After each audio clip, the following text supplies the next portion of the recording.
I wanted to go into detail about how much money I made selling clothes on Depop in 1 year, and I just wanted to let people know the potential, if you're thinking of selling clothes and what it could do for you, starting from scratch. And I also kind of wanted to be able to look back on this video in another year and see that I've hopefully increased my sales and improved just in general. And yeah, I just really like watching videos about money, and I think this would be really interesting, especially for people who are just starting and don't really know what they're getting into. It's actually been almost exactly a year, just a little bit over a year, since I actually started my Depop. And yeah, I discovered it through watching thrifting videos, and I kind of became obsessed with the idea of thrifting and selling clothes online. And honestly, every time I would go to bed, I would just think about it. So I was like, you know what, I should just start a Depop and see what happens. I'm not sure the exact date that I actually started, but my first sale was March 4th, 2019. And today's March 20th. 2020, so it has been just a little bit over a year since my first sale. So when I first started, I can't remember exactly, but I feel like I listed at least 20 items, and I think they were all of just some of my old clothes that I didn't wear anymore is how I started off. But yeah, it wasn't a huge inventory, so I wanted to increase my inventory, but I didn't really want to put in the risk of going out and buying things from the thrift store, because I really had no idea if I was going to sell anything. So what I decided to do was ask my friends if they had any items that they wanted to sell, and I told them that if their items did sell, I would give them 50% of the profits. So I think that this is a really, really good idea for anybody starting out, because yeah, you don't want to risk that initial investment of going out and buying things when you might never end up selling them. So I thought that was a really good idea. I asked a couple of my friends if they had anything that they wanted to sell, and they gave me a bunch of clothes. I was really lucky. I did get a lot of really nice quality items, so that definitely helps getting more inventory into my store. And obviously it's just math, it's just probability. The more items you have, the more likely somebody is going to buy something. So the very first item I ever sold were actually these Glamour Kills patches that I had that I just didn't use anymore. Some of them I didn't use at all, and I sold them for $5 plus $4 shipping, and I was really new to shipping. I didn't really know how much anything would cost.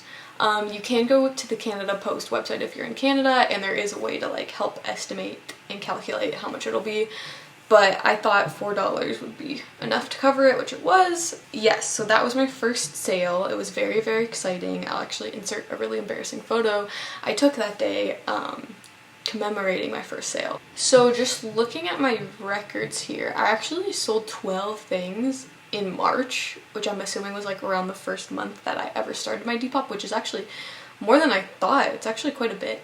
So yeah, it started off really quick, and then the sales kind of came rolling in a little bit slower, because obviously as people buy, you have less inventory, less likely people are going to be to buy your stuff. So after 1 year, I have sold a total of 65 items, and it's more than I ever thought I would sell.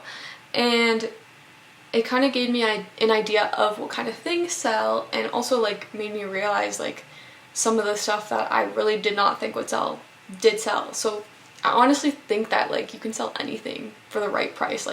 If you have something, there's somebody out there that's gonna buy it. They just have to find it first. And I would say 95% of the stuff that I have sold are all of my own clothes or clothing that my friends have given me.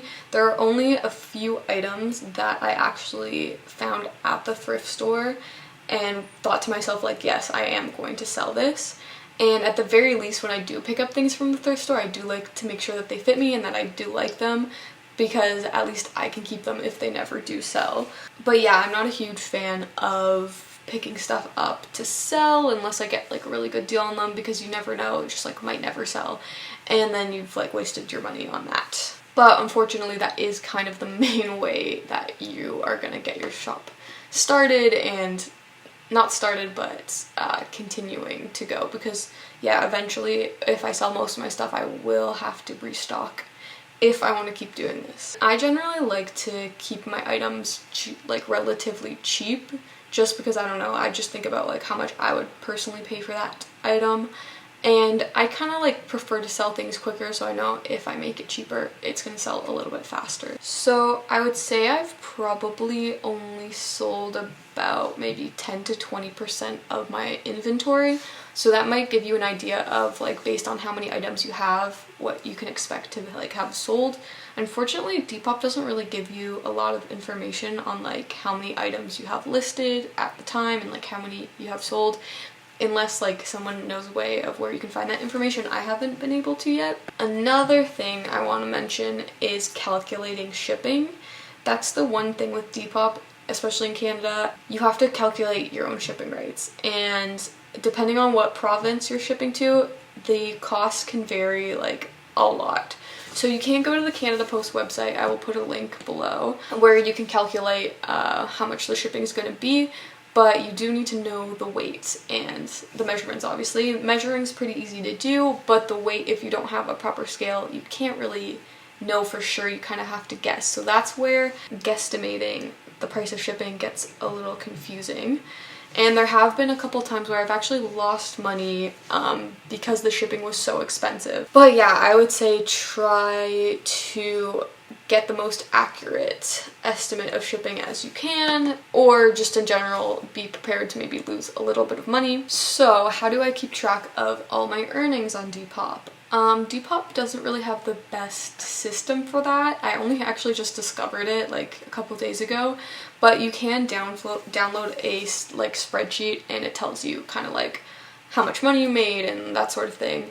But it only lets you do it for the past 3 months. I couldn't like download a whole year, which I think is kind of weird. And I don't really love like the setup that they have it. So I just made my own, and I'll show that to you guys now of what that looks like. And it's just like a regular Excel spreadsheet that I made in Google Docs. And I just call it my Depop inventory list, but it has way more information than that.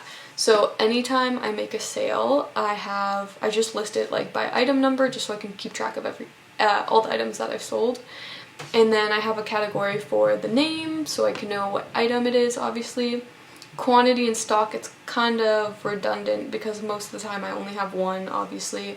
But sometimes I sell multiple items, or I have like 2 of very similar items. Then I have the customer, just to keep track of like where I'm shipping to, because that actually helps me in the future estimate and calculate how much shipping will be. I put the date sold, the date shipped. I generally try to ship within like 2 days. The type of mail and the weight. So I put it if it's either letter mail or parcel, so anything that's a little bit bigger is going to be considered a parcel and is generally going to cost more money. And then I put the weight, so like I said before, I can go back and like in the future I can estimate how much things will weigh. Like, oh, this t-shirt weighs 0.360 kilograms or whatever, and that will help me estimate the price of shipping. And then the next category I have is the unit price, which is just like what I've listed the item at, the shipping price, which is what I've listed the shipping price at. I try to do $10 for like thicker items, like maybe pants or that sort of thing.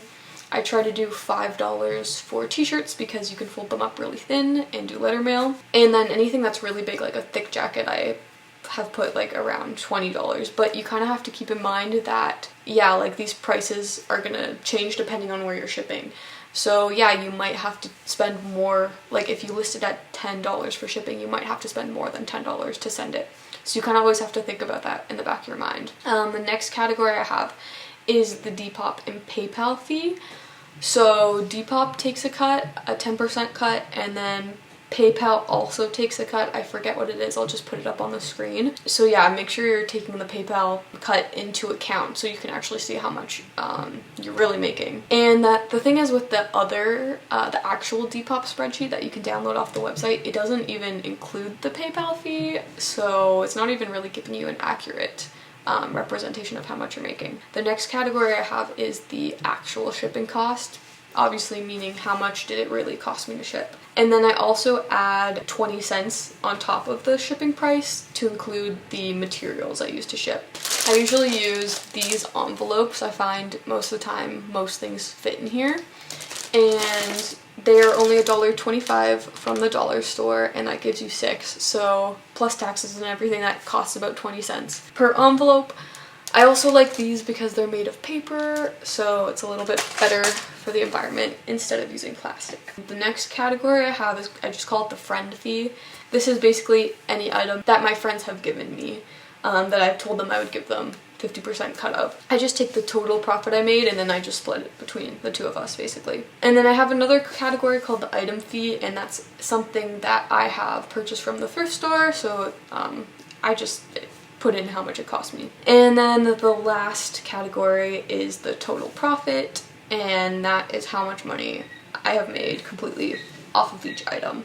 And then down at the very bottom of the total profit, I have like a sum calculator, so it'll automatically update how much I've made since the beginning. That is sort of how I like to do it. The big question here is, how much money did I make on Depop in 1 year? And the grand total of how much I made was $468.31. That's not like a huge amount of money, but I mean, like, it's like half of $1,000 basically.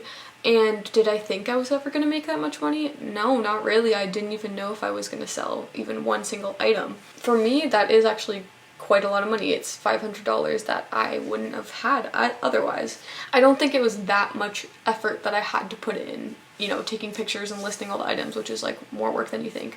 But I think it was like more than worth it to do that, to make that money. And obviously, like, I didn't make that quickly. It took a whole year. So yeah, like, if you're thinking of doing this, you can't expect to get sales right away. It's really like a waiting game, and you just have to be patient with it, because I can't remember exactly, but it did take me a while just to make that first sale in the first place. And since then, I've actually made $543.42 to date. So it's like, that number's only growing. So if I want to calculate the average per month, I've just divided that number by 12, so that equals about $39 per month, which, like, it's not that bad. Like, an extra $40 just for doing Depop, it's really not that bad. And then I also wanted to know how much that averaged out per item. So I sold 65 items, which means I averaged at $7.20 per item, which is like not too bad either. Like, I honestly thought that number would be smaller, I think, because I don't know, I feel like I sell a lot of my stuff for quite cheap, and obviously I lost money and everything. But yeah, like, some items you're gonna make a bigger profit on and some you're gonna make a smaller profit on. But yeah, $7.20, that's not a bad average, I think. Is it sustainable to be like a business just for myself? No, I think I would have to get that number a lot higher if, like, I wanted to do this full time. But it's pretty decent. Yeah, do I think it's worth it?